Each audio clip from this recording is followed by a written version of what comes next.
Hey goalies, are you tired of being a Vezina-worthy goalie for the first 45 minutes of your game and then completely turning into a sieve as you run out of gas, coughing up bad goal after bad goal, things going from bad to worse? I've got the solution for you. You might not like it, but it is the solution. Let's go. Welcome back to Goalie Training Pro TV. Maria Mountain here. I'm an exercise physiologist. I specialize in off-ice training for hockey goalies. With the glove! Are you kidding me? And I am trying to keep an eye on those geese because geese are actually very dangerous. so I'm going to keep an eye on them. I think they're kind of sneaking my way, so I have to talk fast. So we're talking about stamina, and one of the keys to consistency in the crease is having that consistent energy and being able to perform. It's not to say that you won't get tired. Every goalie is going to get tired, but it's what your stamina gives you is the ability to perform despite being fatigued.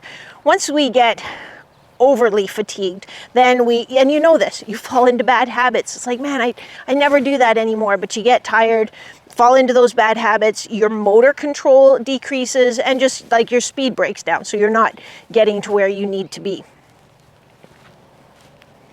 Goose check. Still wondering how you make a save like that. Or even if you get where you need to be, you're just a little bit out of position because you're losing a little bit of that processing power. So we're going to fix that today, and we're going to do an interval workout. But this isn't going to be sort of your typical, like, oh, we're going to go to the track or we're going to do intervals on the bike. And I'm not saying those things are wrong. There's a time and a place. But right now we're shooting this. We're in the dog days of the off season. It is sort of the end of July, beginning of August. And this is the type of thing you should be working on, because as a goalie, it isn't just your energy system, or your cardiovascular stamina, I should say. It's the incorporation of your cardiovascular stamina and your muscular stamina. So we're going to incorporate in this workout change of direction, iso holds, which unless you're a goalie, you don't realize, oh, that's a thing. Like holding a static posture, and I always think, for me, it's always when the puck's in the corner and I'm stuck on my post, that really builds, especially late in a game. My legs don't have that much, extra energy to go. But then we're also gonna work on producing explosive power under fatigue and real quick impulse power. And a little bit of this is going to be mind over matter as well, teaching you that, okay, even though my legs are burning and my heart rate's spiking right now, I can still go mind over matter and produce a ton of force. So, do you see what I mean? I'm not kidding. They're kind of trying to come and attack me, or they're trying to intimidate me. But I won't be intimidated because I got to shoot this video for you guys. So if something goes sideways, I love y'all. And I don't know, what a way to go out, I suppose. Okay, here's the drill. Here's what we're gonna do. Like they're pretending like we're just casually eating grass, just walking over here. I know what you're up to. I know. Before we get started, shout out to my friend Kevin Neild Performance. Thank you very much for my new favorite training jersey. The sleeves were a little too small, so I had to cut them off. But it's perfect for a day like that. It's like one of those summer days where it's rainy, like a little bit rainy. There's no wind, and it's boiling hot and steamy. So it's like running in a sauna. So here's what we're going to start with. We are going to do a 100-yard shuttle, and it depends on your level and your age. This might be a 100 to a 300-yard shuttle. We're going to do a 100-yard shuttle, and we're going to go down and back 25 yards 2 times. So down and 25 yards down, 25 yards back. If my math is correct, that's 50 yards. We're going to do that twice. As soon as we finish that 100-yard shuttle, we're going to go into a post hold, getting nice and low, like lower than, we're exaggerating it a bit. Post hold, getting that rotation, really loading up that leg. We're gonna go 10 seconds on each side. And that could be 10 to 15 seconds on each side. From there, we're going to go right into a knee down lateral bound. So we built up some fatigue, some isometric fatigue, and now we're gonna have to be really explosive from the bottom up. That's gonna be fun because in addition to those being trained killers, they also poop everywhere. So there's goose poop all around. And then we're gonna go into a squat, jump, and hold. So we're gonna hold at the bottom for 5 seconds and then explode up and jump as high as we can. We're gonna do that 4 times. I'm not gonna lie, this is not gonna be fun. My heart rate right now is, it's measuring it. My heart rate right now is 100.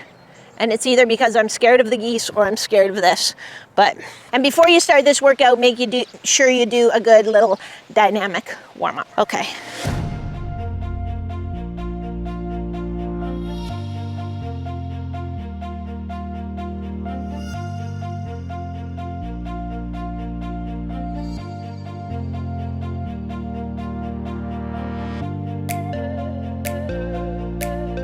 So I just start a little workout. My heart rate right now is 122. I am in zone 1. Let's see what it looks like at the end of this. Here we go.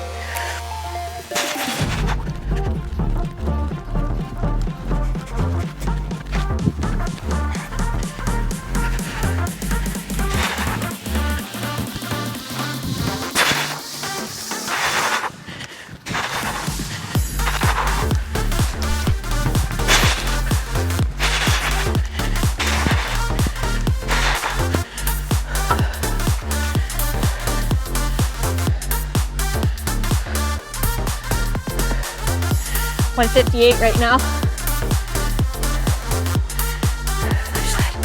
So that's zone 4.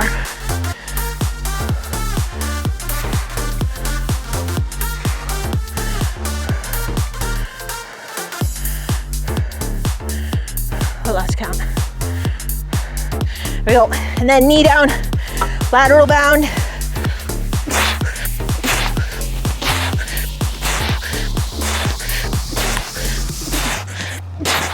Then right into squat jump, and then hold. 3, 4, 5. 1, 2, 3, 4, 5. 1, 2, 3, 4, 5. One more. 2, 3, 4, 5. That last jump didn't have to be a jump. 151 beats per minute. So that's zone 4. And then I'm gonna rest for 3 minutes. So it's not like you might in a minute, 30 seconds, your breathing's gonna be feeling better. But resist the temptation to be like, okay, I'm good to go. I want that 3 minutes because I want that ATP CP system, that anaerobic alactic system, to almost completely recharge. So you have that big burst of speed right out of the start, right off the hop. So you'll rest 3 minutes, and you can work on something else. You could work on juggling, hand-eye, puck handling. That's all fine. Just nothing that's going to get your heart rate up. Then I'm going to do that again, and I'm going to do that 3 to 5 times for my stamina workout. You know that we are all about safety here at Goalie Training Pro. So I'm going to show you the shoes that I use to run this workout today. And I know this park well. It's not the most level park, so it definitely makes things a little slower, but it isn't that bad. And I kind of know there's no big potholes, lots of goose poop, but no big potholes. So always check your area. Could you do this on a turf? That would be ideal. Could you do it on a track? Yes, that would be fine.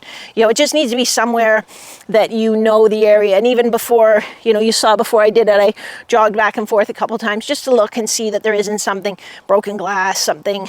I've been to other parks, not this park, but where there's like needles. So you want to know what's around. These are new shoes that I got. They are New Balance Minimus Trail shoes. I've been on the quest for the ultimate shoes that I can travel in, so that I can wear them around, coach in them, but also run in them when I'm traveling, so I don't have to take a big, one of my big pairs of running shoes, because I'm a big runner. I love to run. And I think these are it. I just got them. This is the first stamina workout on the turf that I've done. And you can see, obviously, it's wet out, and they did actually a really good job. I like, for the Goalies in Turning Pro coaching program or game-winning goalie formula, I like them to get a pair of football cleats to use when they're doing these types of field workouts, so that their feet aren't going to slip out, that they're not going to learn the splits in one fast, not very easy lesson, if you know what I mean. So we really want to make sure we're getting that good footing. But these were actually really great today, and they may just be the shoe I've been looking for all my life. Is this the only type of stamina workout we'll do during this phase of the off season? No, absolutely not. If this is all you're doing, it's not going to take you to the promised land. It's sort of one ingredient into the whole recipe, but it gives you a good idea of the types of things that you could be working on. Obviously, I've kept this pretty simple so that really anybody can do it. But if you're just starting out, if you haven't been doing this type of stamina training, start a little bit slow. Focus on getting the form, nice stabilization, nice control, even in those explosive exercises, and then worry about picking up the speed and intensity. And, don't beat yourself up if you've kind of haven't really had the off season that you told yourself. You skated off the ice after your last game and you're like, this off season, I'm going to work my off. And don't beat yourself up. Don't make the mistake of trying to make up for lost time.